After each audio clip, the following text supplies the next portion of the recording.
Merci, monsieur le rapporteur. La parole est à monsieur Pierre-Alexandre Anglade, rapporteur de la Commission des Affaires européennes, pour 5 minutes.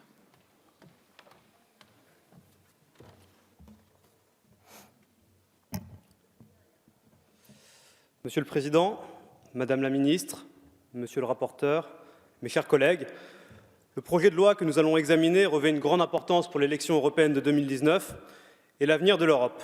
Il marque en effet une nouvelle étape vers la refondation européenne, inscrite au cœur de ce quinquennat et souhaitée par les citoyens européens. Dans cette perspective, la réforme que nous défendons a pour objectif de remettre les questions européennes au centre du débat national. Jusqu'à présent, dans notre pays, le scrutin européen était considéré, à tort, par les partis politiques comme une échéance électorale de second rang, ce qui a progressivement conduit les Français à s'en désintéresser, si bien que le taux d'abstention n'a cessé d'augmenter élection après élection. Dès l'origine, la raison d'être de cette échéance électorale a été mal expliquée et donc mal comprise. Il se trouve par ailleurs que trop souvent, les élections européennes se sont concentrées sur des questions nationales plutôt que véritablement européennes. Cela a également contribué à nuire à leur compréhension.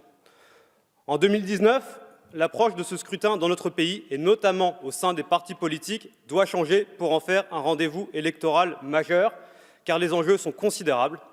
Ils le sont pour l'Europe, qui doit devenir une véritable puissance politique capable de peser sur les grands défis du XXIe siècle. Ils le sont également pour la France et son influence dans l'Union européenne. C'est la raison pour laquelle nous souhaitons donner à ce scrutin une meilleure lisibilité et faciliter ainsi sa compréhension. Pour ce faire, nous proposons le rétablissement d'une circonscription unique nationale. En effet, les circonscriptions régionales mises en place en 2003 avaient pour ambition prétendue de rapprocher les députés européens des Français. Il n'en fut rien, ce fut un échec. Et comment en aurait-il pu être autrement, compte tenu de la taille de ces circonscriptions? Comment parcourir une région comme la circonscription Grand Est, ses 18 départements, ses 5 régions, ses 9,5 millions d'électeurs? Quant à la représentativité supposée des députés en région, nous savons ce qu'il en a été. La pratique malsaine des parachutages a bien souvent dévoyé la belle ambition initiale.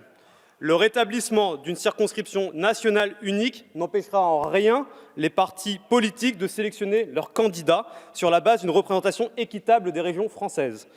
Aux scrutins régionaux qui avaient dilué et obscurci le débat, le rendant totalement incompréhensible, nous opposons un scrutin national où chacun ou chaque liste pourra présenter un projet européen clair, lisible et cohérent. Ce que nous proposons, c'est un véritable débat européen, projet contre projet. Mais la modification du mode de scrutin à elle seule ne suffira pas à créer une mobilisation plus importante.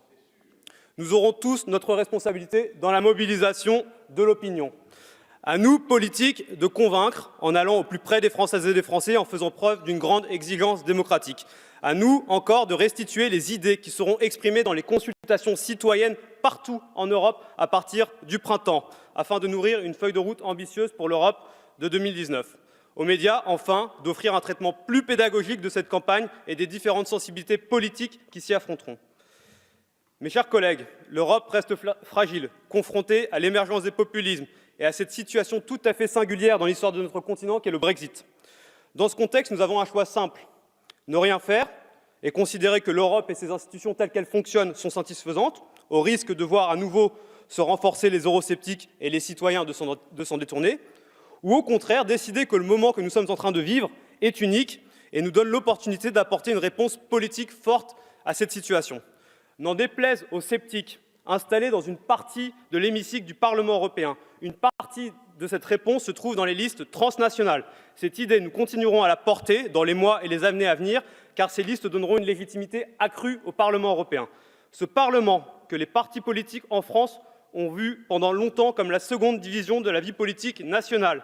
Ce fut une erreur lourde, car il est celui des Européens et doit être le creuset de notre projet commun et celui de la refondation européenne. Cette nouvelle Europe, celle de 2019, celle à venir, mérite les meilleurs, ceux qui, par leurs convictions, leur énergie, leurs compétences, seront capables de mener et soutenir la transformation nécessaire de notre continent et faire ainsi à nouveau rayonner l'Europe et la France. C'est cette ambition pour l'Europe que mon mouvement, La République En Marche, portera portera jusqu'en 2019, continuera à porter dans les années à venir. Et ce projet de loi est une première étape indispensable et c'est la raison pour laquelle nous le soutiendrons. Je vous remercie. Merci, monsieur le rapporteur.